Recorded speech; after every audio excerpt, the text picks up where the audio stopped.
మీ రాజకీయ ఆటలకు ఈసీ వత్తాసు పలుకుతలేదా? ఎలక్షన్ కమిషన్ ఈ దేశంలో ఉందా అంటున్నా నేను.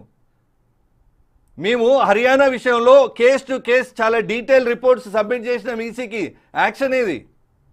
మోడీ చెప్పు చేతల్లో మోడీ ఆడిస్తే ఆడే తోలుబొమ్మలాగా ఈసీ మారిన తర్వాత, ప్రజాస్వామ్యం ఈ దేశంలో అపహాస్యమైన తర్వాత, ప్రజాస్వామ్యం పట్టపగలే కూని అవుతున్న తర్వాత, అదాని అంబానీ చేతులు వాళ్ళ నోట్ల కట్టలకు ప్రజాస్వామ్యం సాగిలబడుతున్న తర్వాత, ఎలక్షన్ కమిషన్తో సహా ప్రభుత్వాలని కాంప్రమైజ్ అవుతున్న తర్వాత ఈ దేశ ప్రజలకు రక్షణ ఏది?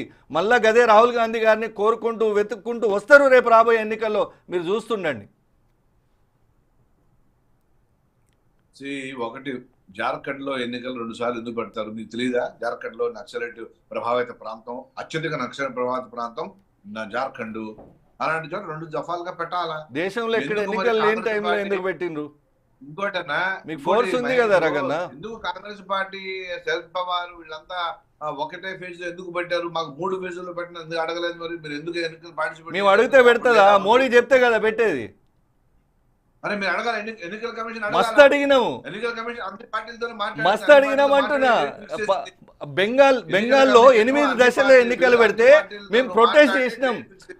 ఆల్ పార్టీస్ ఇంక్లూడింగ్ మా రాహుల్ గాంధీ గారు, సోనియా గాంధీ గారు, మల్లికార్జున్ ఖర్గే గారు అందరూ పోయి ప్రొటెస్ట్ చేసిరు ఎలక్షన్ కమిషన్ ముందు, పార్లమెంట్ లో గాంధీ విగ్రహం ముందు. మోడీ చేతుల్లో ఉంది, అందుకే ఇది టోటల్ రాంగ్. ఇది ఈ ఎలిగేషన్ రాంగ్ ఎలిగేషన్. ఇది దేశం మీద ఎలిగేషన్. ఇది అది మన దాకొస్తే దేశం, ధర్మం, మహారాష్ట్ర ప్రైడ్ మీ దాకొస్తే మీరు సమాధానం చెప్పుకోలేని పరిస్థితి వస్తే దేశం మీద నూకాల, మహారాష్ట్ర ఆత్మగౌరవం మీద నూకాల, లేదంటే ఇంకా ఏమంటారు హిందుత్వం మీద నూకాల. అంతే అంతే తప్ప మన దగ్గర నుంచి స్టేట్ సమాధానం పైనుంచి కిందాక రాదు. మరాఠీల తీర్పునే మీరు వ్యతిరేకిస్తున్నారు. అసలు మరాఠీలు కాదు తీర్పు ఇచ్చింది, అదాని అంబానీలు మేనేజ్ చేసి ఇస్తారని చెప్తున్నాము. అంతే కదా, ప్రజల తీర్పును మీరు అపహాస్యం చేసిరని చెప్తున్నాము.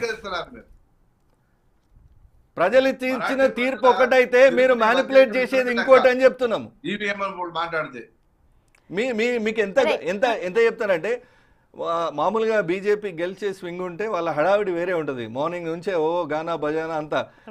అసలు రిజల్ట్ స్టార్ట్ అయ్యేదాకా పెద్ద హడావిడి కూడా లేదు బీజేపీ దగ్గర. అంటే ఇది మనం పని చేసిన మంత్రము, మేనేజ్ చేసిన ఈవీఎంలు వర్కౌట్ అవుతాయా, ఇంతకు మించి వాళ్ళు గెలిస్తే ఎట్లా, అట్లాంటి సంశయంలో ఉన్నారు. వాళ్ళు గెలిచేది ఉంటే 2 రోజుల నుంచి సెలబ్రేషన్ మోడ్ లో ఉంటారు వాళ్ళు. అంటున్నా ఒక విషయం అడుగుతారు. ఇప్పుడు ఏదేమైనా ఇప్పుడు ఈవీఎంలు ట్యాంపరింగ్ అవనివ్వండి, అది మళ్ళీ విషయం. కానీ ఇప్పుడు తీర్పు అదే విషయం అండి.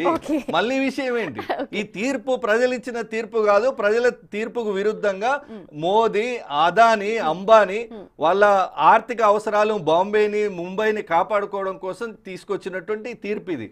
ఈవీఎంలను మేనేజ్ చేయడం ద్వారా ప్రజలు ఇచ్చిన తీర్పుని, ప్రజల తీర్పును అవమానించొద్దని నేను బీజేపీ నేతలను కోరుతున్నా. ఓకే, అవమానించొద్దని. కానీ ఎనలిస్టులు కానీ లేకపోతే కొంతమంది చెబుతున్న అభిప్రాయాలని కనుక పరిగణలోకి తీసుకుంటే, కాంగ్రెస్ పార్టీ మళ్ళీ రీజువనేట్ అవ్వడానికి చేయాల్సిన పనులు ఏంటి? ఎందుకంటే ఆల్రెడీ మొన్న చూసాం హర్యానాలో, మళ్ళీ ఇక్కడ ఇలాంటి సిచ్యువేషన్స్ ని ఫేస్ చేస్తోంది. ఈవీఎం ట్యాంపరింగ్ అన్నది, అది మీరు మళ్ళీ అలిగేషన్స్ పెట్టి దాని ఎలక్షన్ కమిషన్ ముందుకు వెళ్ళి మళ్ళీ ధర్నాలు చేస్తారా, ప్రొటెస్ట్ చేస్తారా, అది అగ్రీ చేస్తారా లేదా అనేది విషయం కాదు. పార్టీని బలోపేతం చేయడానికి 1 మ్యాన్ షో కాదు. ఇప్పుడు మనకు వాయనాడులో ప్రియాంక గాంధీ ఎమర్జ్ అయ్యారు. So Rahul Gandhi PM race లో ముందు పోర్ట్రే చేస్తున్నారు. సో ఇప్పుడు ఆ పిఎం రేస్ అన్నది అసలు పక్కకు పడిపోయింది అని చెప్పి బీజేపీ అన్నారు. అసలు పిఎంఏ కాదు, ఓన్లీ క్యాండిడేట్ మాత్రం ఎప్పుడు పిఎం కాలేరు అని చెప్పి వాళ్ళు అంటున్నారు. సరే, నేను ఏమంటున్నాను, ఇప్పుడు జరుగుతున్నదంతా కూడా అంటే ఫస్ట్ ఈవీఎం గురించి షార్ట్గా క్లోజ్ చేస్తాను.